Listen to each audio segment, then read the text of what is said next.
So hello everyone, I'm here in front of you to explain how to install the Vista. So first, let's just open the virtual box, then add the ISO file.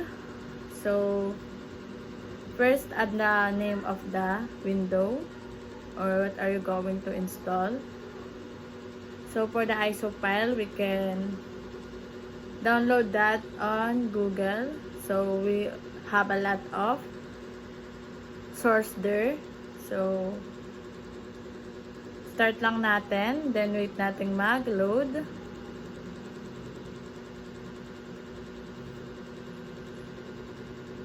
So click next, then accept, then next, then wait lang natin siyang mag-loading. So at that part, sobrang haba talaga niyan. So fast forward ko lang siya since napakatagal talaga ng loading that time. So as you can see, makita mo na yung parang background ng pinakang window.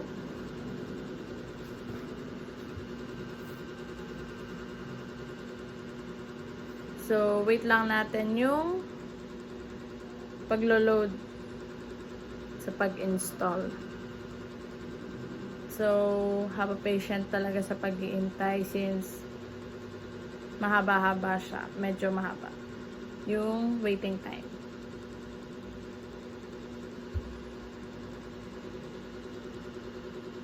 Vista.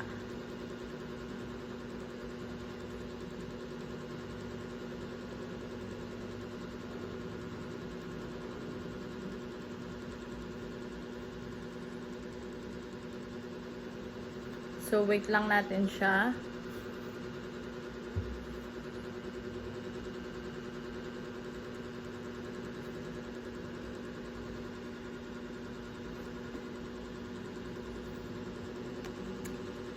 So as you can see, naka-fast forward yan, pero 70 plus pa lang. What more kung hindi siya naka-fast forward? Talagang mahaba siya.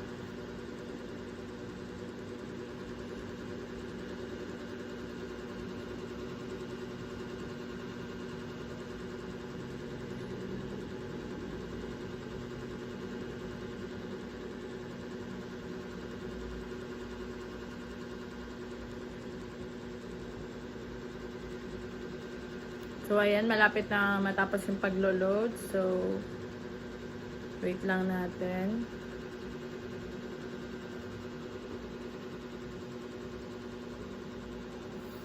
Another loading. Then wait lang natin siya. Tapusin natin yung loading na yun. Huwag natin i-restart agad. Then pag ganyan na, wait lang natin siya.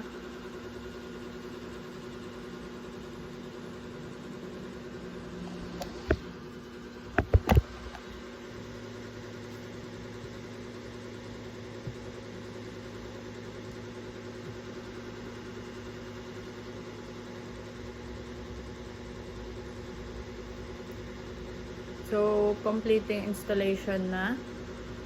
So, as you can see, malapit na rin siyang matapos.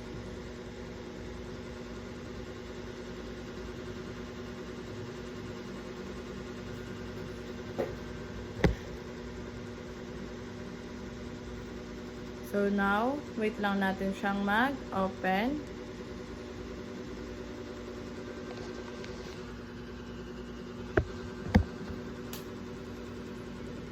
Then,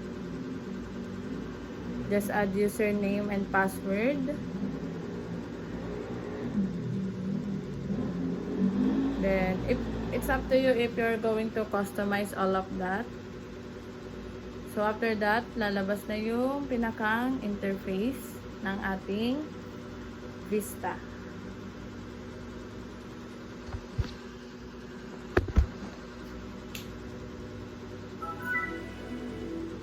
So ayan na.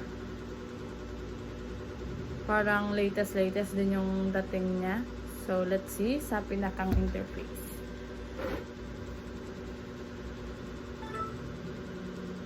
So, that's how you install the Vista. So, ayan, in-explore ko lang yung pinakang laman ng ating Vista. So, okay din yung kanyang interface. So, turn off ko na at that part. So, thank you for watching.